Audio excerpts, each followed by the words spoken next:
ये मूवी 2023 में रिलीज हुई एक इंडोनेशियन मूवी है जिसका नाम प्रेम पुनः है। ये मूवी इंडोनेशियन सिनेमा की सबसे खतरनाक मूवी है। अगर आप अकेले देख रहे हो तो प्लीज़ ये मूवी ना देखें। अगर आपके साथ कोई है तो ही देखें। कहानी की शुरुआत में कारा अपने कुछ दोस्तों को घर पर पार्टी पर बुलाया था। अब आधी रात हो जाती है तब जियो को बहुत ज़्यादा शराब चढ़ जाती है और इसलिए वो नशा उतारने चली जाती है। उसे क्या पता था उसके पीछे घुंघराले बाल वाला लड़का उसका पीछा कर रहा है। अब जब जियो अपना मुंह धो ही रही थी तब वो लड़का उसके पीछे आके जबरदस्ती करने लगता है। जियो अपनी पूरी ताकत से उसे दूर कर देती है जिसके बाद वो लिफ्ट की तरफ दौड़ती है और अपने घर चली जाती है। अगले दिन कारा की माँ घर आ जाती है और उसे पूरे घर का सामान बिखरा दिखता है जिसके बाद वो कारा के कमरे में चली जाती है और देखती है कारा कहीं मौजूद नहीं होती। अब वो बाथरूम में जाकर देखती है तो उसे बाथटब में खून के निशान दिखते हैं जिसके बाद वो डर जाती है और कारा के दोस्त जियो को फोन करने लगती है और उससे पूछती है मेरी लड़की कहाँ है। और लेकिन जियो कहती है रात में वो ज़्यादा नशे में थी इसलिए मुझे कुछ भी नहीं मालूम।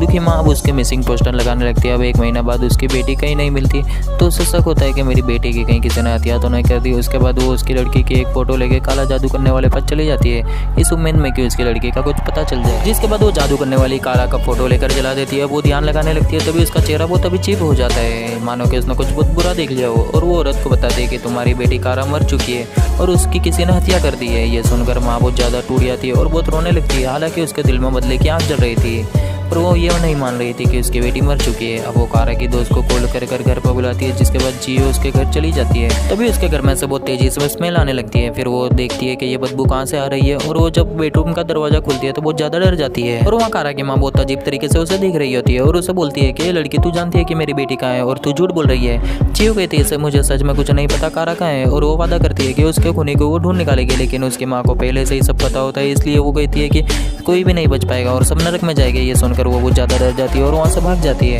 तभी बेडरूम का दरवाजा अचानक बंद हो जाता है। नाराजों को रास्ते से जा ही रही होती है तभी वो जादू करने वाली औरत उसे बुला लेती है और उसे बोलती है कि अपने दोस्त से कुछ पूछो कि वो बीमार तो नहीं है। जियो को कुछ समझ नहीं आ रहा था और वो सोचती है कि वो किसको कह रही है। उसे लगता है वो औरत पागल है और सड़क पर चलने वाले लोगों को बेवकूफ़ बना रही है। अब वो आईने में देखती है तो उसे कोई नहीं दिखता लेकिन वो वहाँ से चली जाती है। तभी उस क्लास में एक लड़के का साया दिखाई देता है। वही घुंघराले बाल वाला लड़का लिफ्ट से ऊपर जा रहा था तभी उसे लाल कपड़ों में एक औरत आती दिखाई देती है। अब लिफ्ट का दरवाजा बंद कर ऊपर चले जाता है। अब जब ऊपर जाकर लिफ्ट खुलती है तभी वहाँ वो लाल कपड़े वाली औरत उसकी तरफ आ रही होती है जिसके बाद वो लड़का डर जाता है और लिफ्ट का बटन दबा देता है जिसके बाद वो 5th फ्लोर पे चले जाता है। लेकिन वहाँ पर भी वो औरत उसकी तरफ आ रही होती है। इसे देखकर लड़के की पड़ने लगती है जिसके बाद वो लिफ्ट का दरवाजा बंद कर लेता है। अब वो 6th फ्लोर पे पहुँच जाता है। फिर वो लिफ्ट का डोर ओपन होता है और फिर से वो औरत उसकी तरफ वो तेज़ी से बढ़ने लगती है जिसके बाद वो डर जाता है और लिफ्ट का दरवाजा बंद कर लेता है और दुआ करता है कि लिफ्ट का डोर ओपन ना हो और 7th फ्लोर पर पहुँच जाता है और उसकी दुआ कबूल हो जाती है और दरवाज़ा नहीं खुलता है। लेकिन इस बार उसे उसके पीछे कोई ये महसूस होता है और उसके पीछे लाल कपड़े वाली औरत होती है और लिफ्ट 8th फ्लोर पर पहुँच जाती है।